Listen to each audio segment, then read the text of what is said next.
Yo, yo, yo, guys, what is up? And welcome back to another episode of the Warriors Invitational. It's your boy Gautam, my boys Matt and Chuck. Gentlemen, welcome back to another episode.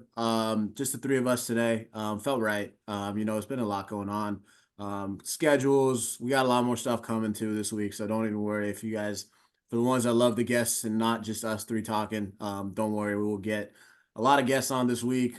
So stay tuned for that. But gentlemen, how we doing, man? Trade deadline week is upon us. Yeah, man. Getting over a little COVID. 4 First years it time too, finally right, caught up Chester? to First me. time with the vid? Yep, first time. Good man. Long time. Yeah, long time observer, first time haver. But yeah, no, it sucked, and I'm still trying to get my brain back on track. So, um, the best way to cure exhaustion and frustration and constant headaches is this current Warriors team. So we are in the perfect mindset right now. Matt, Sounds how like you the doing, my mantra man? of the Spaces gang. Doing good, man. I mean, I'm not looking forward to this Thursday at all. I have my day at school planned out, so my students are working on stuff independently the whole 8 hours, so I can be just constantly refreshing myself to be disappointed at them. I'm sure every question they ask me throughout the day will bug me infinitely more than it normally does. So no, not feeling too great about this week. Some wins. I'm not even gonna call them good wins, but some wins in the last week we got to hit on, trade stuff to hit on. Overall, I want to say I'm happy to be here. Hey, happy to be here as always, boys. It's always fun when we get a pot up and just kind of chop it up. But no better place to start than the last stretch of games, Matt. You kind of alluded to it, man. But the Warriors, since the obviously the tragic passing of Coach Decky, 7 games since then, the little week hiatus that the team took, and they've gone 4-3. Some good wins, some just absolutely heart crushing losses to the Kings, Lakers, and Hawks, all by 1 point, and then a 60-point piece from Steph Curry that will now forever live in infamy because they lost the game. But 4 wins in that stretch against the same Hawks, the Sixers, the Grizzlies, and obviously last night against the Nets. So Warriors now with Draymond Green back into the fold. Jonathan Kuminga taking that step. Wiggins, when he's been healthy, is looking like he's on his way back. Steph Curry being like Steph Curry. Just want to get you guys' take, man. Just let's just start off right here, man. Last 7 games, we're 4-3. And I know we don't like to play the what if, but the Warriors have obviously had some heartbreaking losses, especially that Kings and Lakers game, which kind of felt like it could have gone either way. They played well enough to win those. Same with the Hawks game. So the last 7, where you really started to see a full Warrior squad, obviously. What are your thoughts on the last stretch? Has it been intriguing? Has it been exciting? Is it something you are looking hopeful towards? Is it still kind of like, all right, man, this is kind of the same old? We've seen this team, kind of hover around this 4-3, 3-4 range in these 7 game stretches. So, Matt, man, I want to start off with you, just because I know you'll set the tone for this. So let's hear it, Matthew. I kind of think you actually hit like every possibility there, and like the way you were asking that question. Yeah, there are some reasons to be excited. Is not right. Like I haven't felt excitement once this season, actually. To be frank, like that's the wrong Not emotion. in the But six like and two, the 6-2 perhaps start, didn't have it? there's you guys have seen Lord of the Rings, right? There's a scene where at the end, Frodo's on the rock with Sam, his finger's missing, Sam's holding him like the good homie he is, and Sam's asking him all these questions. Hey, Mr. Frodo, this and that. Then says, do you recall the taste of strawberries and cream? Okay. And Frodo says, no, I can't recall the taste of anything, Sam. And then he goes on about feeling naked in the dark. Okay. Frodo had definitely eaten strawberries and cream at some point. He just forgot. I don't think it'd been that long. Okay. My point is, I am like Frodo right now. I know I've eaten strawberries and cream. I can't remember the feeling of 6-2.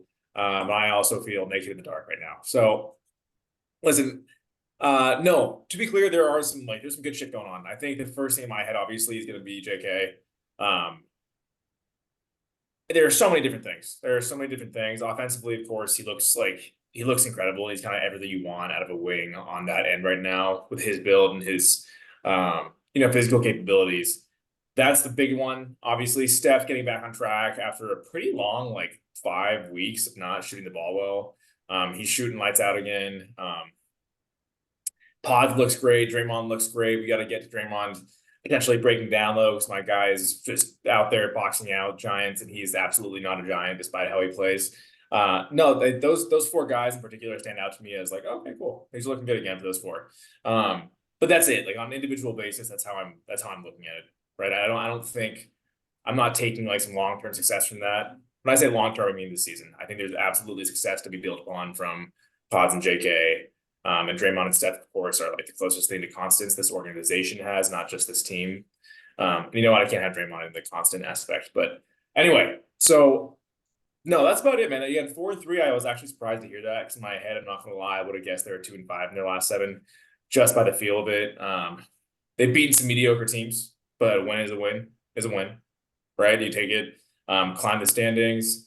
Hopefully by Thursday, we're not only angry about the trade deadline, we're maybe a little bit happy that they got a win against the Pacers and/or Sixers. Chuck, where are you at, man? Yeah, I'm with you with the way that it seems their luck is broken and the vibes have been like 4-3 is damn good.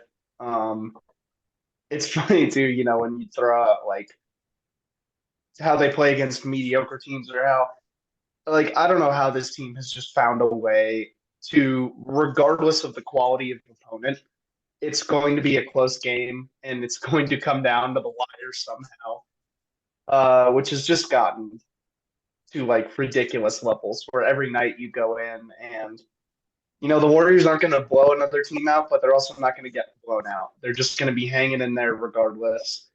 We saw that against Atlanta. We saw that against the Lakers, obviously, games going super deep. Lakers obviously going to double overtime because they just keep hitting these ridiculous tying shots.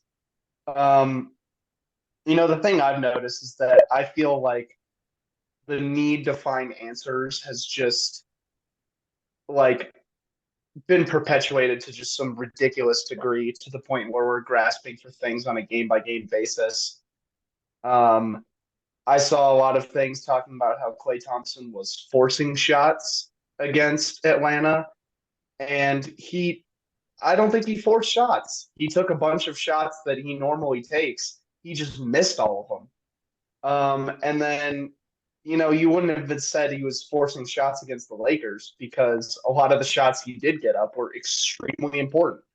One of them, if I remember correctly, was at the end of the first overtime, descended into the second, and he hits a huge tying shot. Like, it just feels like we're going back and forth and around with these things of, oh, they don't have enough size, and then they win the rebounding battle for a couple games, and it's, oh, they give away the ball, they need Chris Paul back, and then they have a good turnover game. Really, the message for this team right now is just inconsistency. The only thing you can rely on is that they're going to find a way to be really close in these games. But the guy who keeps shining through it, man, Jonathan Kuminga.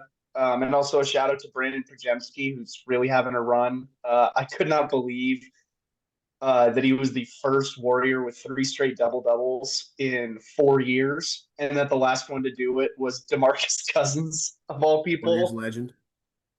Yeah, no, that was wild to me. But despite getting these good runs from the young guys, it still feels like there's something more that needs to break here, and that there are still things that need to change going forward. Yeah, Yeah, I think even on like a sorry, Gautam, real quick, just like on a short-term basis, right? Like, I think we kind of get confused when we talk about things that need to change. I don't know what illusions any of us are under about like title contention this year. I am personally always going to think the Warriors in a playoff series have a chance no matter who they're playing. Like, I'm not saying the Warriors are favorites. I'm just saying if Steph's out there with a semi-competent roster, I think they have a chance. Last note, our guy Pods he's going to be out of the league in 4 years, man. He's got to figure out how to protect himself because he's taking charges out there. He's getting tossed around by giants. He eats shit in a way that makes Jordan Poole blush. Okay, so listen, protect yourself, Pods. Gotham, go. Yeah, no, yes, protect yourself, Pods. Nick Claxton, if you are a Warrior, in Thursday, something like that, man, that's an apology waiting to happen. But no, you guys know me, so I want to preface my take by banking on the fact that you guys know me and like my levels of hopefulness.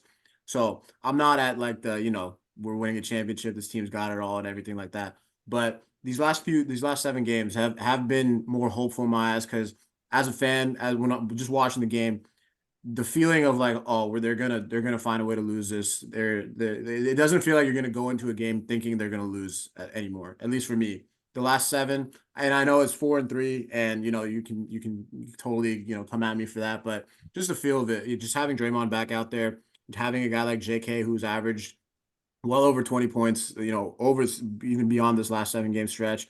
Steph's getting his shot back and he's looking like as dangerous as ever. So it feels like this team, like you said, Chuck and Matt, like they're never out of it. So I think they have what it takes with a healthy team. Obviously they, missing GP2, Moses Moody coming back, rotation wise, whatever, but Chris Paul's still out. So they're not fully healthy and playing to the, how they were constructed this offseason, but just having Draymond back, and you can see it with on the defensive side. They gave up 98 points last night against the Nets, and a lot of it was just some missed shots, but it just feels like this team can take care of the ball.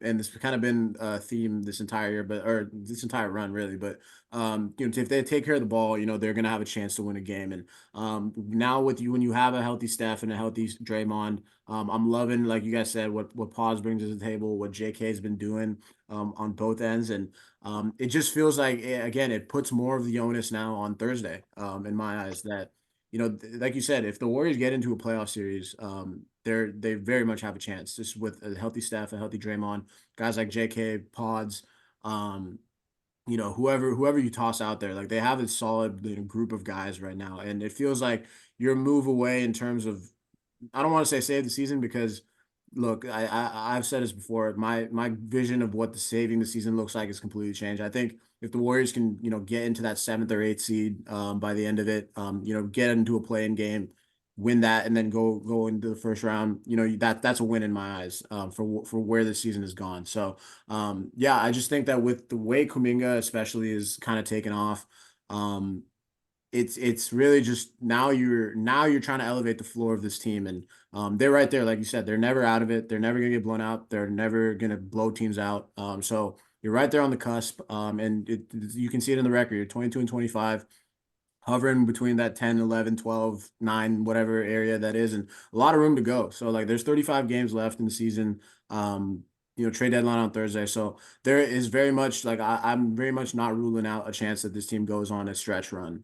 Especially if they can close out this stretch going to the All-Star break.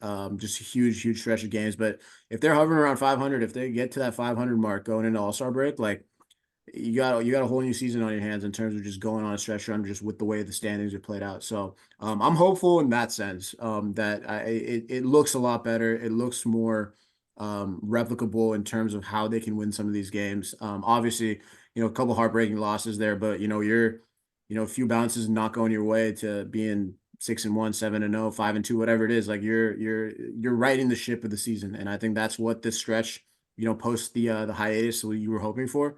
And so to see that kind of start to come together, especially as we go on to this last stretch going to the All-Star break, I think is something fun to look forward to, especially just how the season's gone. Yeah, I do think I mean, yeah, I think the same boat as far as like, hey, what does a successful end of the season look like? I think what you said is perfect. And I think also just gearing up for next year. You know what I mean? Like simultaneously doing those two things. Um, notable, notable that this is happening. Steve Kerr is consistently now like closing with 5 guys that I feel like should be out there. We're gonna get into Klay and JK, but that's the kind of thing that you gotta hope keeps up. We'll get into like, hey, are the Warriors gonna make a trade? All that good stuff. But the fact that Steve Kerr is actually kind of resting on the laurels of the idea of playing the 5 guys who are playing best, right? He closed with D Santos against the Nets Over Klay. over Klay Thompson. He read my mind as if he couldn't. Steve Kerr's much smarter than I could, but like I thought about JTA that whole game, just with the loose balls being everywhere.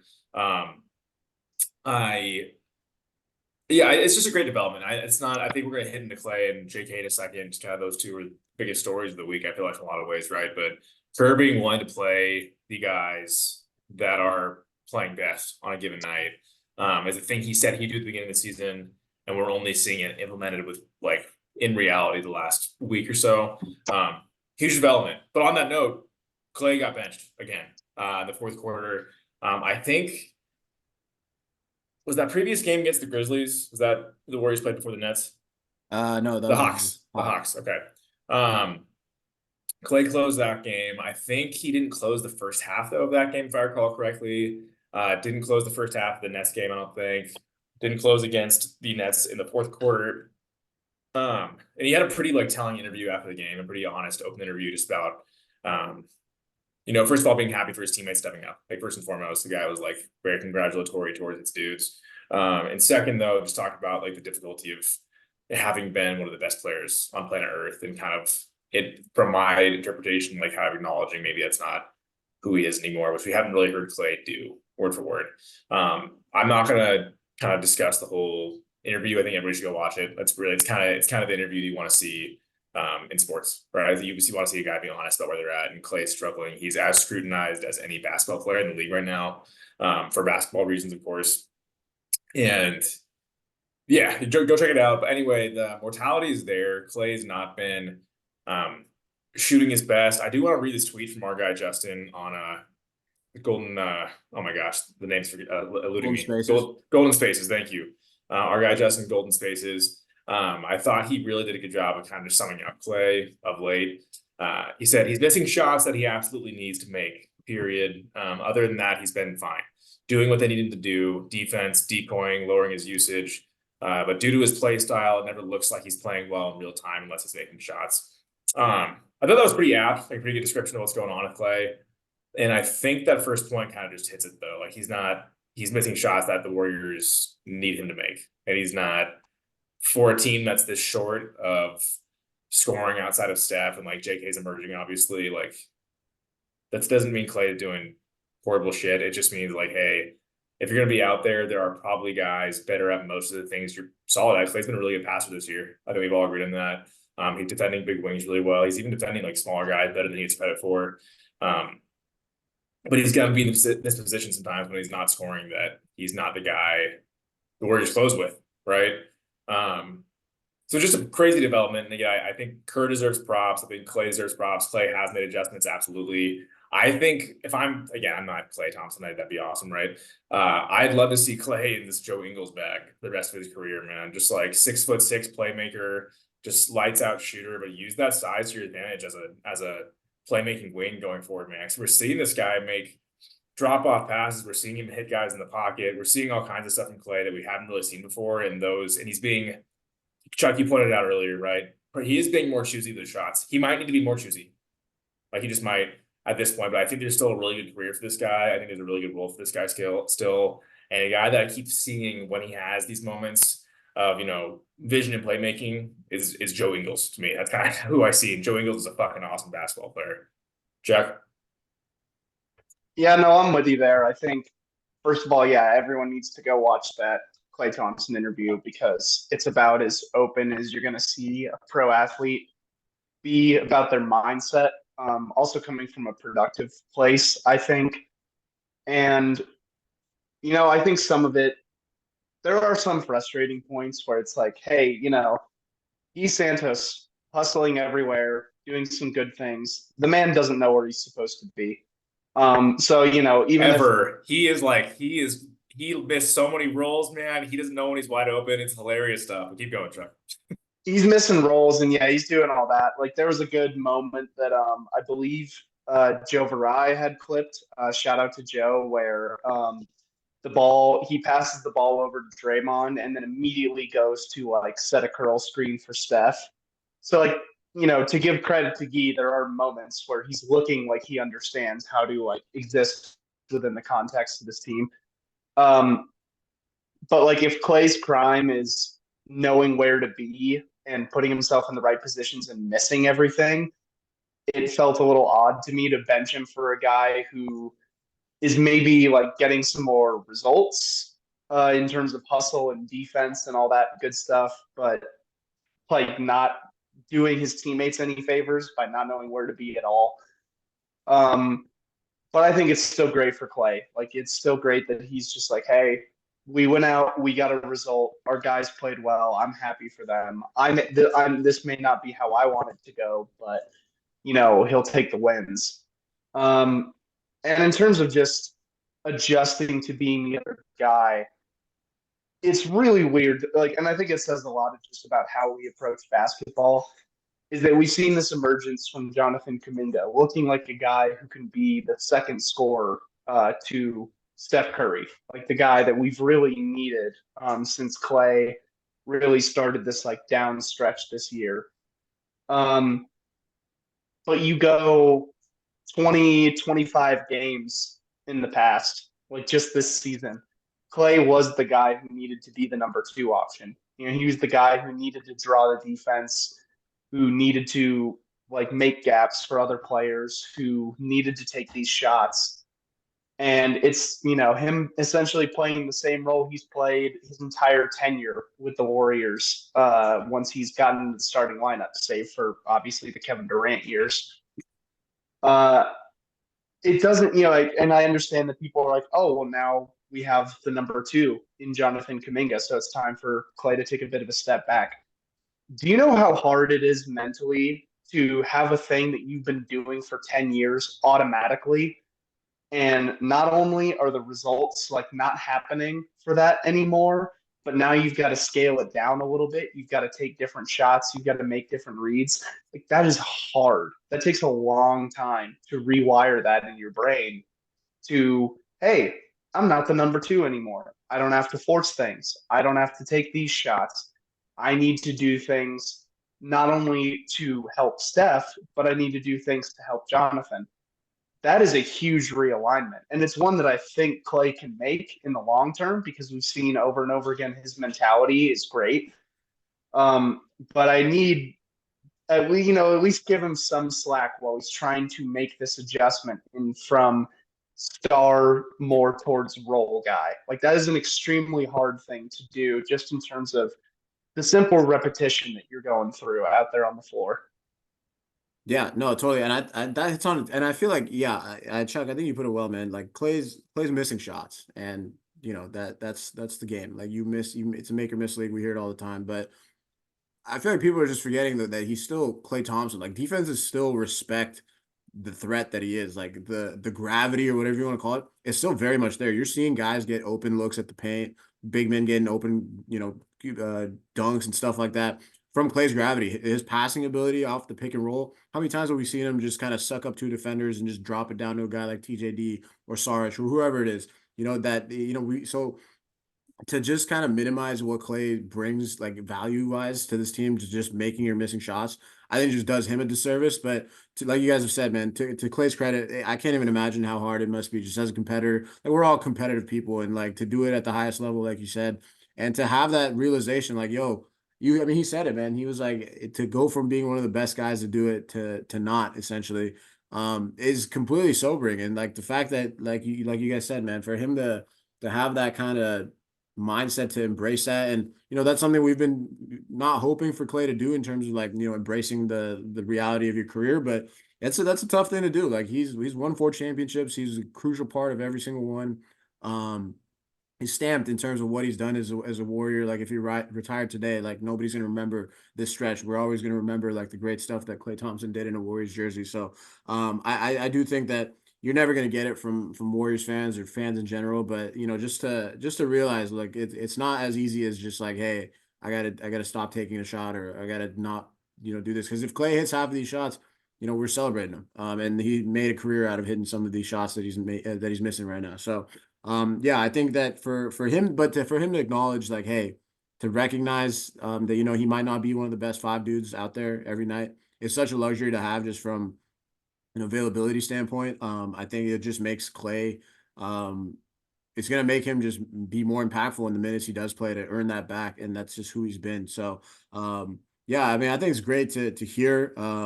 Obviously, like you guys said, the emergence of JK as that second scorer doesn't downplay what Klay brings to this table. I think if anything, it frees him up more. Like the pressure's off in terms of having to score 25 a night or 20 a night, whatever it is. If Klay can go out there, and for all the stuff that we're talking about in that Nets game, he took 8 shots or 9 shots. Like it wasn't like he forced anything. It didn't look bad. He was just missing shots. So like if Klay's out there and he's giving you 8 to 12 shots, and he's shooting 40%, whatever it is, you take that. But I think he's been great defensively against posts, against guys in the post. Like you said, Matt, just a great passer, just showing that court awareness, that court vision. And he's just taking stuff as it comes. And that Hawks game, I know people are going to bring up a lot, just a bad shooting night. But again, like you said, Chuck, those are shots we've seen that guy make just in his sleep. So I think, yeah, very, very sobering to hear. Just it's always tough. Clay's been one of our idols, one of our favorite players in Warriors history. So it just comes with the territory of watching these guys go into the end of their career, but I don't think it minimizes what impact he still has on the floor. Especially just with the way a guy like Kuminga is taken off. You credit that to the gravity of guys like Steph and Clay and Draymond. So I think it's good in the long run. Like you guys said, I think that if this forces Clay to realize, like, whether that's be smarter with the shot selection, whether that's to be more decisive on what kind of shots you're taking, looking for guys more, whatever it is, like, Clay's gonna do what it takes to win. And I think Draymond said it best in that quote, man. Like, he got benched in Game 5 of the finals. Like, it really doesn't matter at the end of the day. I hope Clay gets through it, man. Like, it sounds like he took it pretty hard yesterday, and really this whole season. You've heard him talk about wanting to get back to that All-Star level and all that stuff. And then obviously the contract situation with the offseason. So there's a lot of stuff going on in the dude's life. And not shooting the ball well, which he's done for his life, is probably not helping out. So hope he figures it out. But I got full faith in number 11 that when push comes to shove, he's gonna do what's best for this team and help us win some games. Love it. I think it's all there. It's all accurate. And again, we're gonna have days in the next month where we are probably, there's some Clay stuff happening where we're gonna be like, God damn, man, shot selection, all that stuff. We mentioned JK, just a very quick shout out. The guy's been one of the most efficient scorers of the last 6 weeks in basketball. He looks like, I don't know, and Chuck, you kind of brought it up, man. I almost got there at least for like, we also got to lower expectations for Kuminga a bit, especially in the event of a playoff run, in my opinion, just because when we get there, if we get there, that's a different ballgame, right? When people know what you want to do all the time, different ballgame. We saw it in the first half, and to Kuminga's credit, in the first half against Brooklyn, he did not look good, in my opinion. He had some really tough stretches. He's getting stripped. He's spinning into two a lot. But he actually made adjustments, man. He made adjustments. He kind of made the strength adjustment on Bridges a few times. He realized, hey, there are very few guys who can guard me one-on-one, especially in the block. So seeing that from him was encouraging. But yeah, hell yeah, let's boys. It's trade deadline Thursday. It's a trade deadline on Thursday. Listen, we're getting all kinds of bad juju news, right? I don't know what else to say about it. A lot of potential noise that the Warriors are not willing to move Chris Paul. A lot of speculation that Wiggins is the guy to go. Last pod, I think I said my expectation is that Wiggins and Moody both go and Chris Paul stays, which is probably my worst fucking nightmare. But guys, Chuck, start with you. Are the Warriors making a trade by Thursday at the deadline? Yeah, no, I think something is probably going down by now. We've seen all this chatter pick up. Mavericks showing some interest in Wiggins, and apparently the Bucks and the Pacers are also in that conversation, which is definitely interesting to me. I am a little bit skeptical on why a team like Milwaukee would want to involve themselves. But I think Wiggins is definitely on the way out, especially with the recent stretch he's had. I think this has probably changed some teams' minds where they're now looking at this and saying, hey, there's still a productive player in here. And he's clearly not in an ideal context right now. So maybe we can get a little bit more out of him. All that being said, with the primary targets that I'm looking after, I would still like the Warriors to be making some calls to the Washington Wizards, start beating the doors down for Daniel Gafford. Tyus Jones can be had. I think he's a guy who could supplant what Chris Paul's giving them if they're willing to move Chris Paul in another deal. Obviously can't trade him back to the Wizards this soon, but I think that's a deal I would be really interested in. Another one, now that he's coming back up in trade speculation, and with everything going wrong for this team, man, fall up the Grizzlies. See what the Marcus Smart price is looking like. He's got an extremely affordable deal. He's an unbelievable competitor, obviously one of the best defensive players around. We've seen that this team has a lot of problems at the point of attack, and he would solve a lot of that. But man, like, he's just infectious heart and hustle. And that's what this team needs right now. So, hey, if Memphis is saying season's over, we're going to retool things in the offseason, but Smart, is available for the right package, let's give it a look, man. Because this Warrior team, they got a lot of wings. Memphis does not have a lot of wings. So I'd be very interested in a little Marcus Smart action. What do you guys thinking? Chuck, I'd love all that, man, if it wasn't Wiggins going out, dude. I can't with the Chris Paul, Marcus Smart, Steph Curry, Brandon Podziemski quad would inevitably find its way on the courts together at various points. I didn't mean I'll clarify on that. I don't mean Wiggins for Smart. No, I to mean, be like, fair, yeah. Yeah. Okay, I got Yeah, you. no, Right. I'm not going to further encourage Steve Kerr's I've got lineups, baby. small guy fetish. It is just that as well. That is that's the article, and that's all the words in the article. Steve Kerr's small guy fetish. So no, I love Marcus and this team. They do just need someone who is willing to just hound guards and ball handlers in general, right? Wiggins has been trending towards that again, though, which kind of makes this difficult. Like, if Wiggins can be those things, and kind of you mentioned it, Charlie, or Gautam, I forget who said it, but recouping some of that value because he's shown a little more of late.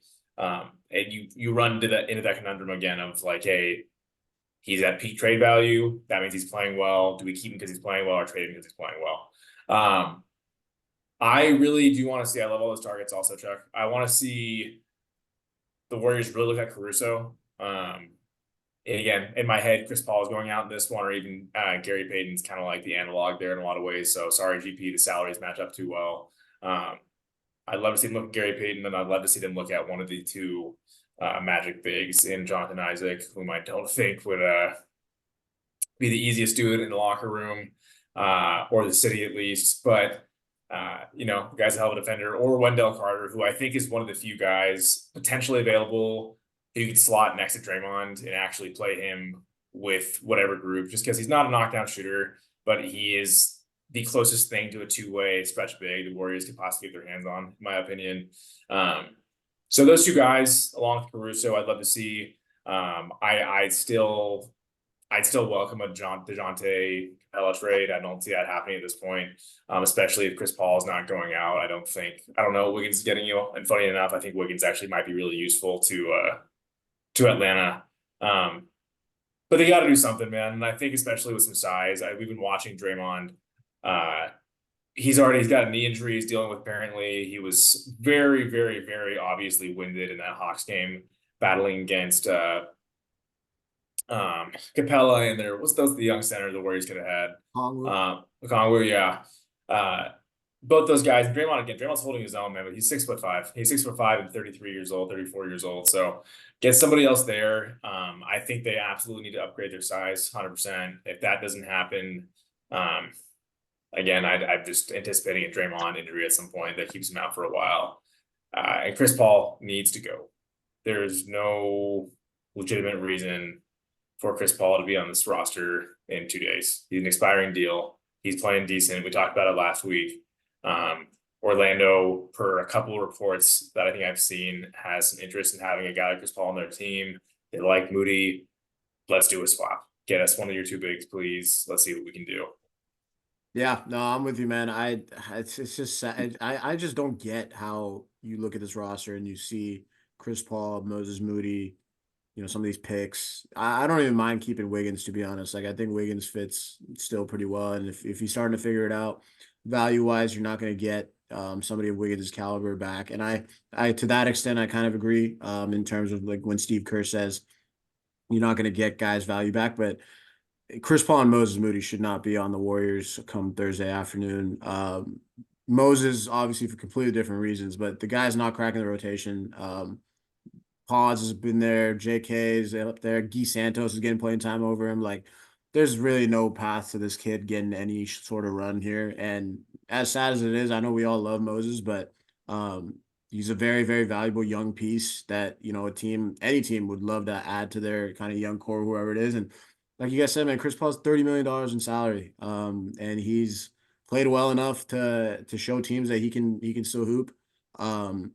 And he doesn't fit the team. You know when he comes back, he's going to be closing with guys like Steph and Klay and JK, whatever it is. So puts Oh, no. I know that he's closing with Steph and Chris Paul. That's in Draymond. That's just all I know. just like put Steve Kerr out of his misery. If I'm Mike Dunleavy and you talk about wanting to maximize this window and this roster, and you made this move in the offseason, you're whatever 47 games in now, and it hasn't worked out, whether that's for an injury reason, whether that's from a fit standpoint, whatever, however you want to liken it.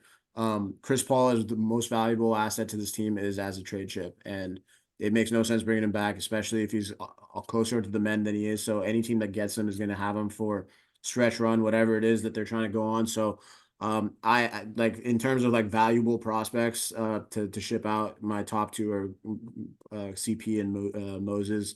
I think a guy like GP2, as well as, again, Matt, you said it, as painful as it is, it works well. Salary wise, I think if we can get a guy like Caruso, Vooch, I don't even mind, just from a scoring big standpoint. I'd love to, man, after watching that Nets game, I really want to get Claxton. I think he would fit so well playing next to a guy like Draymond, playing next to Steph. And if you get add in a Spencer Dinwiddie, Dorian Finney-Smith, whoever that is, kind of some more wings to shore that up. But if you get a vertical spacer in Claxton, eases up the defense on Draymond. You pair him with guys like JK, Pods, Steph, Klay. I think this team just gets unlocked even further. Raises the floor of the team as what I think is the point of this. And I think Corey Joseph's going to be on the move. That's my hot take, though. I think if they haven't played him. They played Leicester over the last few games. I think Chuck, you said it first a couple weeks ago, but it's a lot of money saved for trading Kojo and converting Leicester. So I anticipate that happening. So again, that's another vet min that you can get off of and kind of throw in as a salary sweetener. So there's assets there to be made. We talked about it earlier in the show, man. Like, this team is kind of teetering on, not getting blown out and not blowing teams out. That's the perfect time for you to make a move, one way or the other. There's zero reason to be just balancing mediocrity to go 42-40 or whatever they end up going, if they stay the same. So zero excuse in my eyes. I don't think that this team can afford to just do nothing. There's too many holes on this roster that can be fixed with what you have on the roster to make those moves. So man, but after watching that Nets game, dude, I'm pretty honed in on Claxton. If we can get him somehow, some way, you got the assets to do it. I think you'd be able to keep Wiggins in that scenario as well. So you really kind of shore that up and get rid of guys that aren't really playing, which it makes no sense to keep them at this point. So, but I'm with you. Yeah, I think I don't that's a think good anything point, though, happens. man. I don't think You're bringing anything up like 2 or 3 for 1, which I think is really important for the squad. Like I think it's really, really huge. You're hitting on. They have multiple dudes who can play, who, for whatever reason, injury, age, coaching malpractice, cannot get on the floor. They got to turn that into a dude that can play. And that makes Steve Kerr's life easier. It makes decision making for Steve easier. I also love Claxton. I think that'd be a great move. Again, any legit center, like an actual And like, Claxton is a good player.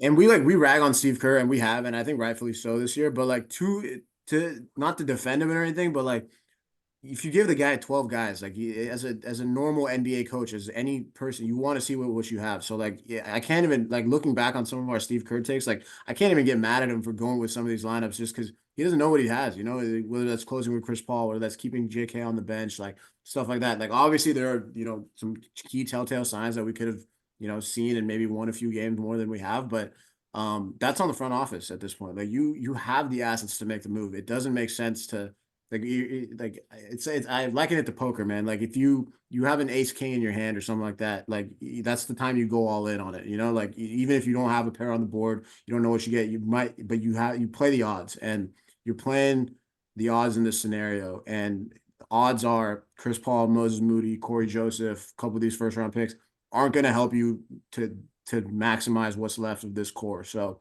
go all in on it.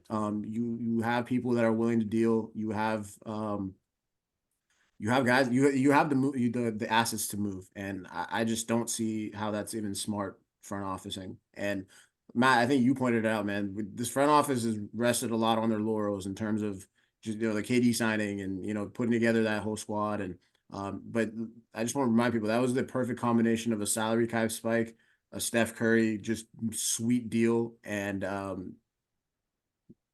losing 73 games or losing the finals. Like that doesn't happen all the time. Like since Jerry West has left this organization, a lot more questionable decisions on the front office than good ones. So Yeah, stand pat before, and here you are. Again, props to Sam Smith-Yari kind of put it that way. I think he just pointed out this team tends to really reject moves that. Again, whenever I hear fucking the word needle now, I know it's somebody in the Warriors organization specifically using that word with a reporter, right? But these words that like, hey, this trade doesn't move the needle. The Warriors seem to only view needle moving as like, hey, we are a borderline lock to be in, if not win the finals, right? And I think Sam kind of put it that way. And also just the idea that like they're letting great be the enemy of good. And right now this team's not good, right? And they're striving so hard or exclusively for greatness that they can't be anything but mediocre because they're failing to cross the bridge that is good. You know what I mean? And I hate to sound like a Steph Curry stan bot at this point, but like that's such a knock on Steph for you to be like, hey, we're not even gonna try our best to like make this roster at least better than what it is right now. See what you can do with it. To see what you can do. Yeah. The dude is dropping 60 points in a loss in overtime. Like, you're telling me you can't ride this guy and give him a chance? Like, I'm not saying that I don't want to sound like I'm not like Steph's no one to blame or whatever. Like, he's also got his issues or his hand in some of the issues in terms of keeping guys or wanting whatever it is. But like at the end of the day, it's the job of the front office to maximize. End of the day, it's the GM's job, man. That's why I don't ever, even as much as the LeBron stuff goes, I never blame LeBron for this shit. Because if your job's he's not the one making the calls, he's not the one making the contracts and like finding the money moves. Like as a superstar player, well, your job is to make sure that the front office knows that you have what it takes to go win it for you.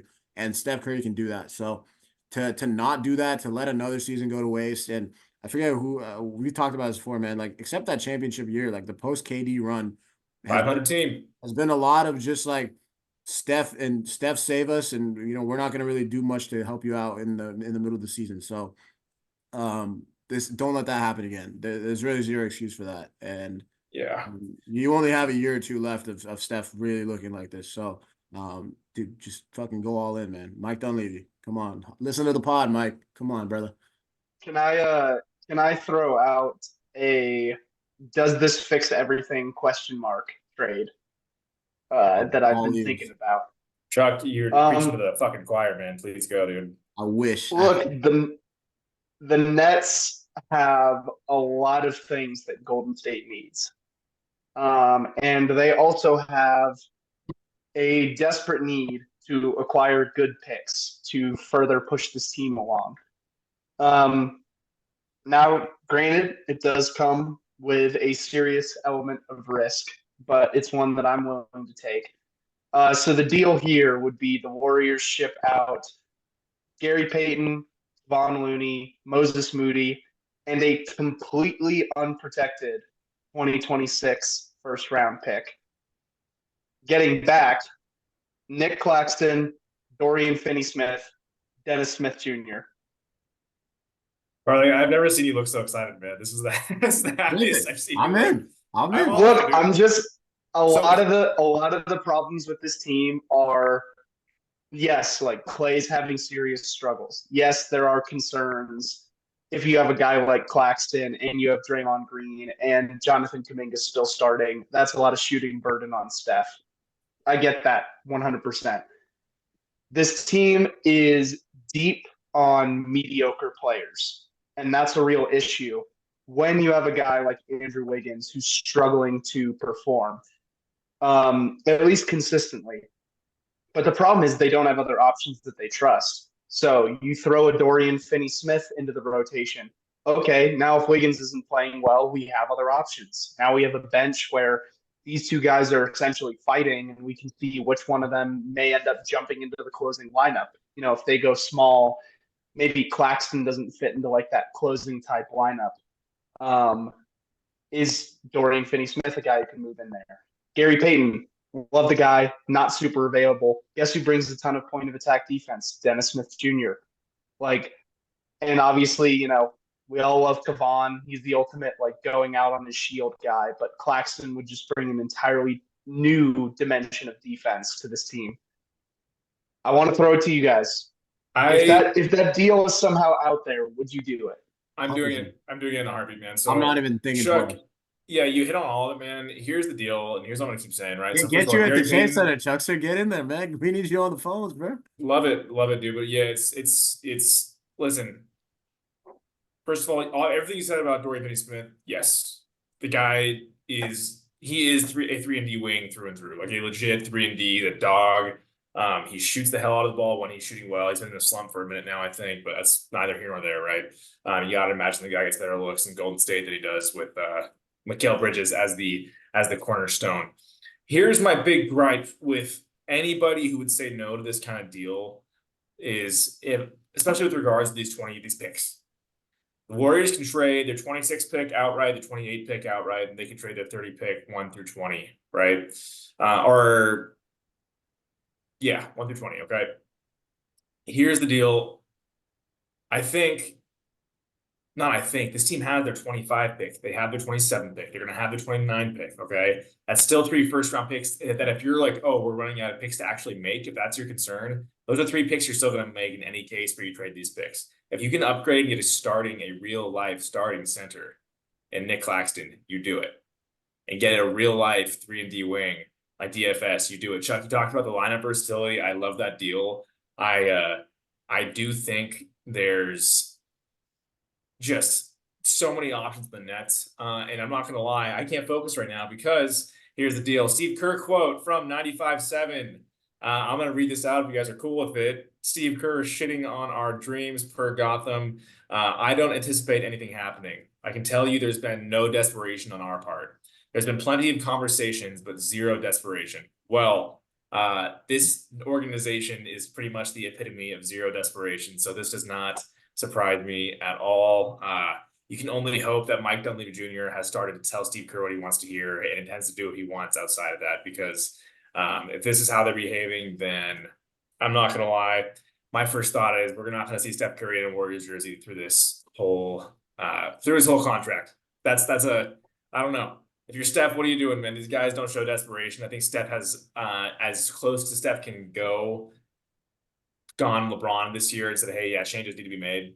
But who knows? Steve Kerr is not a GM.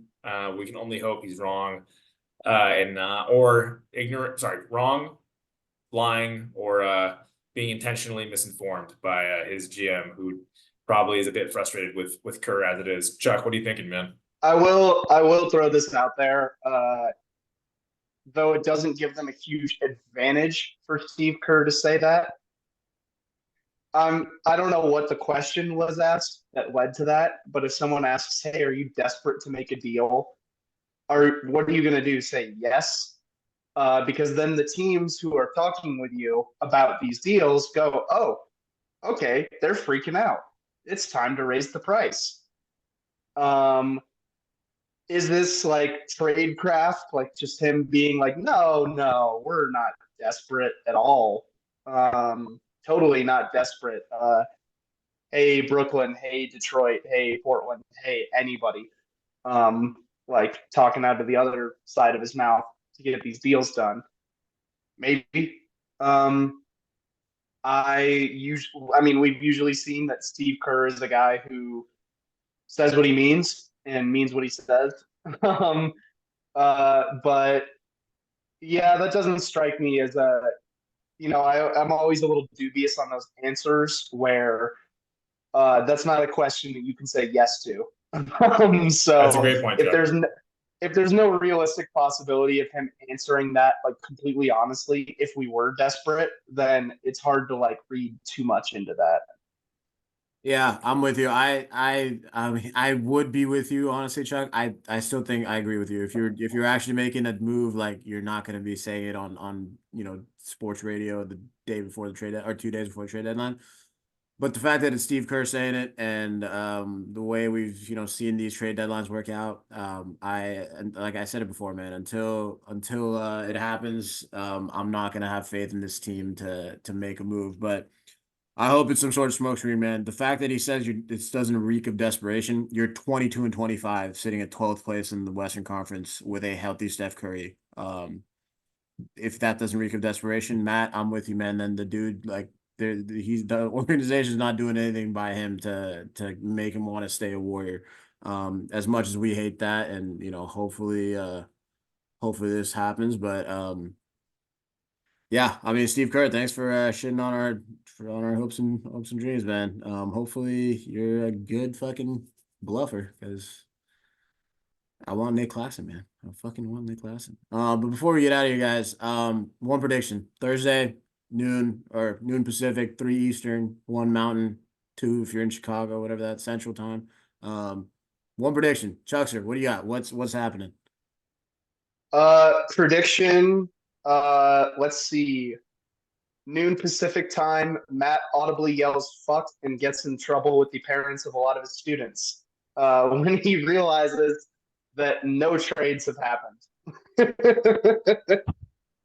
that is my prediction. Warriors stand completely pat, and we all lose our collective minds. Wow. Does standing pat for you, Chuck, include Corey Joseph? Unfortunately, yes. Maybe I mean, like there's a chance that this is like 2019 to 20, where obviously we had like the big Wiggins deal happened, but everyone looked at the Warriors roster and they went, oh, Kelly Oubre, sell him for parts, like do this, do that, do whatever. And then they just traded Brad Wanamaker to Charlotte for like a disappearing second round pick. So that's actually a very realistic possibility. Is Corey Joseph just ends up in purgatory and we get a second round pick that'll never happen, and Joe Lacob saves himself some money. Well, that's all I want. I'm that would make my day for Joe. Hell yeah, Joe. Dude, yeah, championships are overrated. Good wins are overrated. My owner getting a nice clean margin. That's what I'm all about. Love that.